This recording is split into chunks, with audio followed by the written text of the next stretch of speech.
ఈరోజు మన తెలంగాణ రాష్ట్ర వ్యాప్తంగా తెలంగాణ 12వ ఆవిర్భావ దినోత్సవ తెలంగాణ రాష్ట్ర ప్రజలకు ఆవిర్భావ దినోత్సవ శుభాకాంక్షలు తెలియజేస్తూ ఈరోజు మన గ్రామంలో ఒక పండుగ వాతావరణము నెలకొల్పుకొని మనము ఒక జెండా ఆవిష్కరణ కార్యక్రమము చేపట్టినామంటే తెలంగాణ స్థాపించిన తొలి ముఖ్యమంత్రి కల్వకుంట్ల చంద్రశేఖరరావు గారికి ఈ సభాముఖంగా కానీ తెలంగాణ రాష్ట్ర వ్యాప్తంగా కానీ మొత్తం భారతదేశ మొత్తం పరంగా కానీ ఎంతైనా గుర్తు చేసుకున్న విషయము ఎంతైనా ఉన్నది.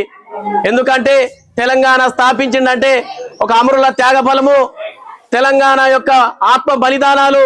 ఈ రోజు తెలంగాణ గురించి ఒక ప్రాణాన్ని లెక్క చేయకుండా ఈ రోజు ఆమర నిరాహార దీక్ష చేసి ప్రాణము తెలంగాణ ఒత్తుడో కేసీఆర్ సచ్చుడో అని నినాదంతో ఈ రోజు తెలంగాణ స్థాపించి ఈ రోజు మనకు ఒక జెండా అవకాశాన్ని కల్పించి మనం నా తెలంగాణ అని గౌరవంగా చెప్పుకునే విధంగా చేసిన తీర్చిదిద్దిన ఘనత కల్వకుంట్ల చంద్రశేఖరరావు గారిది అనేది ఈ సభాముఖంగా నేను తెలియజేయడం జరుగుతుంది. అంతేకాకుండా అనేక పార్టీలు ఉంటాయి, అనేక ఏదైతే జాతీయ పార్టీలు ఉంటాయి, ప్రాంతీయ పార్టీలు ఉంటాయి. ఆ రోజు పోరాటం చేసిన కేసీఆర్ గారు లేకుంటే ఈ రోజు తెలంగాణ వచ్చురా అనేది మీరు ఇంత ఆలోచన చేయవలసిన విషయము ఎంతైనా ఉన్నది. అంతేకాకుండా చేస్తాం, మనము పోరాటాలు చేస్తాం. సరే, నా స్వార్థం గురించో నీ స్వార్థం గురించో చేస్తాం. 60 ఏళ్ల పోరాటాన్ని సాధించిన గొప్ప వ్యక్తి అంటే ఈ రోజు గౌరవ కేసీఆర్ గారు అని ఈ రోజు తెలియజేయడం జరుగుతూ ఉంది. ఈ యొక్క కార్యక్రమము ఇక ఇంతటితోటి మనము చెప్పుకోవాల్సిన విషయము. ఎందుకంటే ఎప్పుడైనా మనం అందరినీ గుర్తించుకోవాలి, గుర్తించుకున్న తెలంగాణ స్థాపించిన వాళ్ళని గుర్తించుకోవాలి, తెలంగాణ ఇచ్చిన వాళ్ళని గుర్తించుకోవాలి. ఏ పార్టీలు ఉన్నా Congress party, BRS party, BJP party, CPM party, CPI party, ఈ పార్టీలని కాదు, స్థాపించిన వ్యక్తి గొప్ప వ్యక్తి అంటే కేసీఆర్ అనేది మొత్తం ప్రపంచ వ్యాప్తంగా మొత్తం తెలుసు అనేది ఈ యొక్క సందర్భం ద్వారా నేను తెలియజేస్తా ఉన్నాను. మన విలేజ్ వాతావరణానికి వచ్చేసే వరకల్లా ఎట్లా ఉండే స్కూలు, ఎట్లా ఉండే అంగన్వాడీ, ఎట్లా ఉండే గ్రామ పంచాయతీ, ఎట్లా ఉండే బస్టాండ్, ఎట్లా ఉండే గ్రామము, ఎట్లా ఉండే సీసీ రోడ్లు, ఎట్లా ఉండే అండర్ గ్రౌండ్ డ్రైనేజీలు అనేది మీరందరూ ఆలోచన చేసుకోవాలి. ఎట్లా ఉండే మొత్తము 2 సంవత్సరాలు సర్పంచ్ పాలన లేక మొత్తము యథావిధిగా మొత్తము కనుమరుగైపోయి వీధులలో చెత్త చెదారము, మురికి కాలువలు, ఇంకుడు గుంతలు, అనేక కార్యక్రమాలు కూడా ఒక్కడి కూడా అసలు కార్యక్రమాలు చేయలేకపోయినాం. ఎందుకంటే స్పెషల్ ఆఫీసర్ పాలన ఉంది, గవర్నమెంట్ నుంచి నిధులు లేవు. ఇప్పటి కూడా ఒక్కొక్క గ్రామ పంచాయతీలో నేను చెప్పడం జరుగుతూ ఉంది, పని కూడా స్థాపించలేదు. ఎందుకంటే సీనియర్ మోస్ట్ సెక్రటరీ ఇక్కడ ఉన్నాడు, పెద్ద గ్రామ పంచాయతీ నుంచి ఇక్కడికి వచ్చినాడు. అరే గిట్లా చేస్తున్నాయి సార్, ఇది అసలు రాష్ట్ర వ్యాప్తంగా కూడా నాకు ఏడ కూడా జరగలే పని. నాది పెద్ద గ్రామ పంచాయతీ, నాకు అధికార పార్టీ సంబంధించిన సర్పంచ్ ఉన్నాడు, కానీ ఆడ ఆకిలుక్తాను కూడా చీపురు కట్టలేదని చెప్పేసి ఈ యొక్క సందర్భం ద్వారా నాకు చెప్పడం జరిగింది. ఎందుకంటే సందర్భాలు అత్తున్నాయి, గవర్నమెంట్ నుంచి నిధులు లేవు. ఎందుకంటే విలేజ్ వాతావరణానికి వచ్చేసే వరకల్లా నేను ఒక్కటే నిర్ణయించుకున్నా, ఏం నిర్ణయించుకున్నా, తెలంగాణ రాష్ట్ర వ్యాప్తంగా కాకుండా ఒక మండలంలో కానీ ఒక జిల్లాలో కానీ రేపు పొద్దుగాల తాజ్పూర్ అంటే ఆదర్శ గ్రామంగా వచ్చి 4 మండలాల నుంచి వచ్చి చూసిపోయే విధంగా చేస్తా ఈ 5 సంవత్సరాల కాలంలో అని నేను ఈ రోజు నేను చెప్పడం జరుగుతుంది. స్కూల్ నేను వాస్తవానికి ఏదో 10 లక్షలు 12 లక్షలు పెట్టి స్కూల్ కట్టియాగా నేను పెద్ద గొప్పవాడిని కాదు. నేను నా ఆకాంక్ష ఏముండంటే, నేను అందరిని అడిగినా, మా ముస్లిం సోదరుని వేరే వాళ్ళని కూర్చోబెట్టి అడిగినా, అరే ఈ స్థలం కాదు, ఒక ఇంకో 20-25 లక్షలలో ఏదన్నా స్థలం ఉంటే చెప్పండి, నేను కొందాము, 50 లక్షల రూపాయలతో స్కూల్ కట్టిస్తానని గత 3 సంవత్సరాల కింద నేను హెడ్ మాస్టర్ గారికి నేను మాటిచ్చా.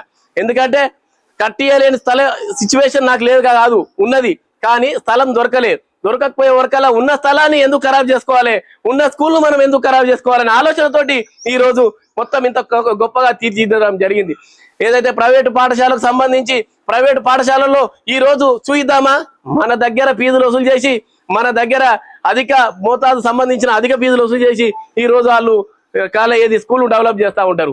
ఈ రోజు మేము ఎవరి దగ్గర స్కూల్ ఫీజులు వసూలు చేయడం లేదు, ఎవరి దగ్గర మేము అసలు చందాలు చేయడం లేదు. మా స్వంతంగా మేము ఈ రోజు ఈ స్కూల్ డెవలప్ చేయడం జరిగింది.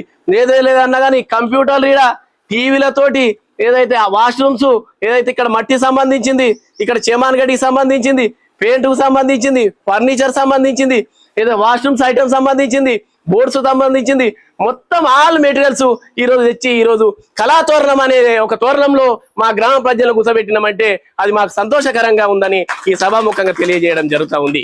ఇంకా అంతేకాకుండా పిల్లలు తల్లిదండ్రులని నేను దండం పెట్టి చెప్తున్నా, రేపు ప్రైవేట్ పాఠశాలకు పంపించకండి, గవర్నమెంట్ పాఠశాలకు పంపించమని మేము చెప్తా ఉన్నాం. రేపు నేను అంటున్నా, నాకు ఒక్కసారి అవకాశం ఇచ్చి చూడండి, ఒక దాదాపు అయినా కానీ 1 సంవత్సరం అవకాశం ఇచ్చి చూడండి, మీ పిల్లలు మా పిల్లల తీర్చిదిద్ది అనేక రంగాల్లో ముందు తీసుకుపోతామని ఈ కార్యక్రమం ద్వారా ఈ సభాముఖంగా నేను తెలియజేస్తా ఉన్నాను. అంతేకాకుండా మన గ్రామంలో ఇంకా ఏ సమస్యలు ఉన్నా, ఏ విషయం ఉన్నా, ఏ ఆలోచన ఉన్నా నాకు తెలియపరచండి. ఈ స్కూలే కాదు, బడే ఇంకా అంగన్వాడే కాదు, ఇంకా అనేక కార్యక్రమాలు ఏదున్నా మీ ఇంటి సమస్య వచ్చిందంటే మా ఇంటి సమస్యగా మేము భావించి ఈ రోజు మీకు ముందుకు పనిచేస్తానని ఈ వేడుక ద్వారా నేను తెలియజేయడం జరుగుతా ఉంది. మీ పిల్లల్ని ప్రైవేట్ పాఠశాల నుంచి గవర్నమెంట్ పాఠశాల పంపించండి. ఇప్పుడు నేను చెప్తా ఉన్నా, దాదాపు అయినా కానీ మా దగ్గర 5 టీచర్స్ ఉన్నారు. ఇప్పుడు గవర్నమెంట్ నుంచి ఒక వాలంటీర్ పెట్టినాం, 6 టీచర్స్ లేదన్నా కానీ 6 టీచర్స్ అంటే దాదాపు ఆషామాష కాదు. దాదాపు అయినా కానీ మన దగ్గర 54 మంది స్ట్రెంత్ ఉన్నది. ఈరోజు 87 ఏరింది. అంటే 87లో 10 మంది రాకున్నా కదా, 77 మంది స్ట్రెంత్ ఉంది. 77 మంది స్ట్రెంత్లో ఈ మన యూపీఎస్ పాఠశాలకు సంబంధించి ఎంత డెవలప్ అనేది మీరందరూ అర్థం చేసుకోండి. మండలంలో తెలంగాణ రాష్ట్రంలో కాకుండా గవర్నమెంట్ పాఠశాలల్లో లేదన్నా కానీ ప్రైవేట్ పాఠశాల కంటే గవర్నమెంట్ పాఠశాలల్లో అనేక రిజల్ట్ వచ్చింది. మొత్తము ప్రైవేట్ పాఠశాలల్లో ఈ రోజు 10th రిజల్ట్ రాలేదు. ఎందుకు? గవర్నమెంట్ టీచర్లు ఏ విధంగా చెప్తారు, ప్రైవేట్ టీచర్లు ఏ విధంగా చెప్తారు అనేది మీరు అందరూ ఆలోచన చేసుకోవాలి. ప్రైవేట్ పాఠశాలలో చెప్పిన వాళ్ళు అక్కడ పోతుండు చిరంజీవి అన్న, ఆయన కూడా ప్రైవేట్ పాఠశాలలో చెప్తాడు. ప్రైవేట్ పాఠశాలలో వద్దని చెప్పేసి ఆయన కూడా మీడియా పరంగా అనేక రంగాల్లో అందరూ చెప్పడం జరుగుతూ ఉంది. అంతేకాకుండా ఇంకా ముందు కార్యక్రమాలు, మంచి కార్యక్రమాలు చేసి ప్రైవేట్ పాఠశాలల్లో మొత్తము మీరు స్కూల్ విద్యార్హతలు మొత్తం బంద్ చేసి మా స్కూల్లో జాయిన్ చేయించండి. మీరు అన్ని రకాలుగా మీరు తీర్చిదిద్దే బాధ్యత మా పైన ఉంది. ఒకసారి అవకాశం ఇవ్వండి, ఒక 1 year అవకాశం ఇవ్వండి, మేము అన్ని ఆలోచనలతోటి మేము ముందుకు సాగిస్తామని తెలియజేస్తూ ఈ అవకాశం ఇచ్చినటువంటి సర్పంచ్ గారికి, ఉప సర్పంచ్ గారికి, వార్డు సభ్యులకు, గ్రామ పెద్దలకు, ఉపాధ్యాయుల బృందానికి, టీచర్స్కు, మీడియా మిత్రులకు, విద్యార్థి తల్లిదండ్రులకు అందరికీ పేరు ధన్యవాదాలు, కృతజ్ఞతలు.